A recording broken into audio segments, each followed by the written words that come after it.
Assalamualaikum warahmatullahi wabarakatuh. Perkenalkan, nama saya Muhammad Fahmi Aditya selaku pembicara di acara kali ini. Sebelumnya saya ucapkan salam sejahtera untuk kita semua. Yang saya hormati saudara-saudara peserta sosialisasi, yaitu warga Kelurahan Keramat, Kecamatan Senen, Jakarta Pusat.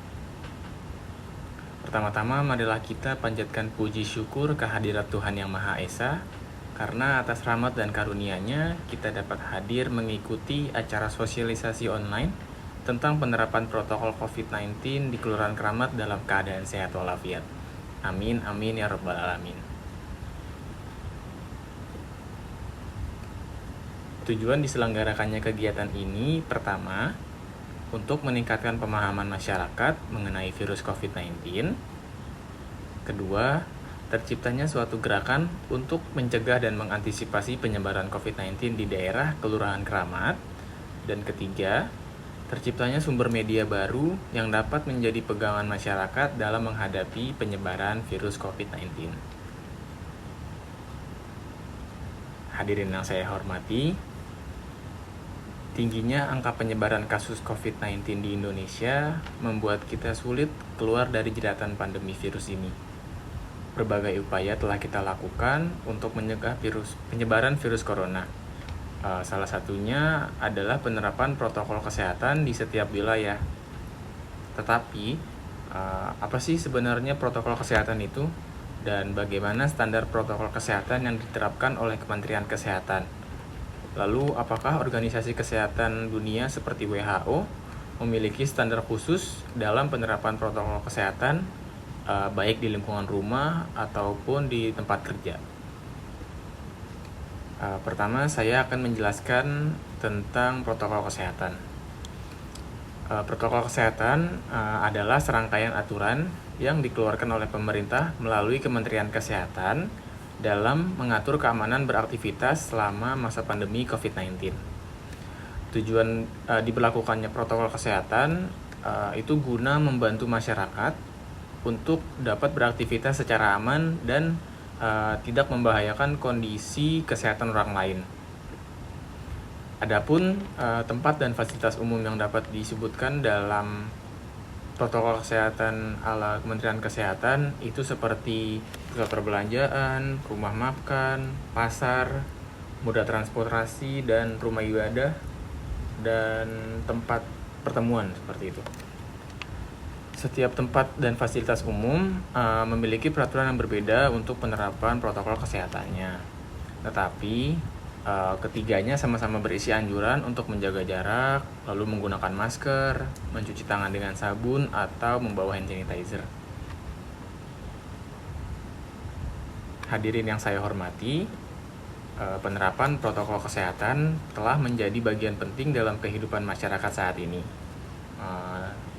Pasalnya, setiap orang memiliki resiko yang sama akan dampak pandemi COVID-19. Kampanye 3M seperti memakai masker, menjaga jarak, dan mencuci tangan sebagai protokol wajib hendaknya kita terus lakukan hingga kondisi pandemi ini selesai. Selain menerapkan protokol kesehatan, kita juga dapat membantu angka penyebaran COVID-19 dengan mengingatkan pada mereka yang belum menerapkan protokol kesehatan.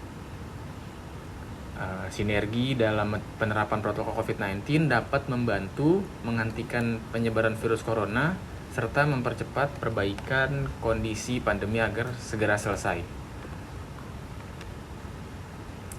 Selanjutnya, setelah mengetahui pentingnya protokol kesehatan dalam mencegah penyebaran virus corona, saya harap kita semua dapat menerapkan hal tersebut dalam kehidupan sehari-hari. Dan antisipasi yang selalu seperti yang kita tahu, antisipasi selalu lebih baik daripada mengobati. Semoga introducing dari saya atau intermezzo dari saya dapat bermanfaat, dan jangan lupa bagikan info ini ke keluarga dan rekan terdekat kalian. Selanjutnya ada update terbaru. WHO atau Organisasi Kesehatan Dunia menyatakan bahwa varian Delta adalah jenis virus corona yang paling menular saat ini. Untuk mengurangi resiko penularan COVID-19, Satgas COVID-19 Indonesia meminta masyarakat untuk menggunakan masker double saat berada di rumah. Pemakaian masker double yang benar juga seperti pertama masker medis, lalu dilapisi dengan masker kain. Jadi 2 lapis seperti ini. Selanjutnya, guna menekan kasus COVID-19 yang terus bertambah, pemberian vaksin COVID-19 juga sudah dilakukan oleh pemerintah Indonesia. Pemerintah pun menganjurkan agar semua masyarakat dapat mendapatkan vaksin COVID-19. Lalu kenapa sih kita harus ikut vaksinasi COVID-19? Vaksinasi atau imunisasi bertujuan untuk membuat sistem kekebalan tubuh seseorang mampu mengenali dan dengan cepat melawan bakteri atau virus penyebab infeksi. Tujuan yang ingin dicapai dengan pemberian vaksin COVID-19 adalah pasti untuk menurunkan angka kesakitan dan angka kematian akibat virus ini. Meskipun tidak 100% bisa melindungi seseorang dari infeksi virus corona, vaksin ini dapat bisa dibilang tuh memperkecil kemungkinan terjadinya gejala COVID-19, baik yang berat atau komplikasi akibat virus ini. Selain itu, vaksinasi COVID-19 juga bertujuan untuk mendorong terbentuknya herd immunity atau yang biasa kita sebut kekebalan kelompok. Herd immunity ini penting karena ada sebagian orang yang tidak bisa divaksin karena alasan tertentu. Selanjutnya, vaksin COVID-19 ini diharapkan bisa menjadi solusi untuk menyudahi pandemi yang telah memakan banyak korban jiwa, serta melumpuhkan aktivitas masyarakat. Dan partisipasi kita semua dalam program vaksinasi ini sangat membantu untuk pemulihan kondisi negara kita. Oleh karena itu, kita perlu tetap menerapkan protokol kesehatan baik selama menunggu giliran untuk divaksin maupun untuk setelah mendapatkan vaksinasi.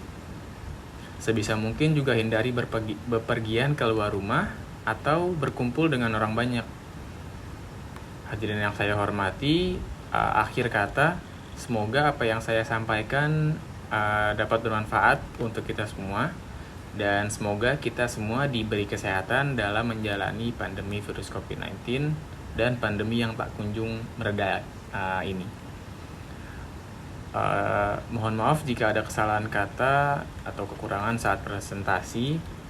Saya Fahmi Aditya pamit undur diri. Terima kasih. Wassalamualaikum warahmatullahi wabarakatuh.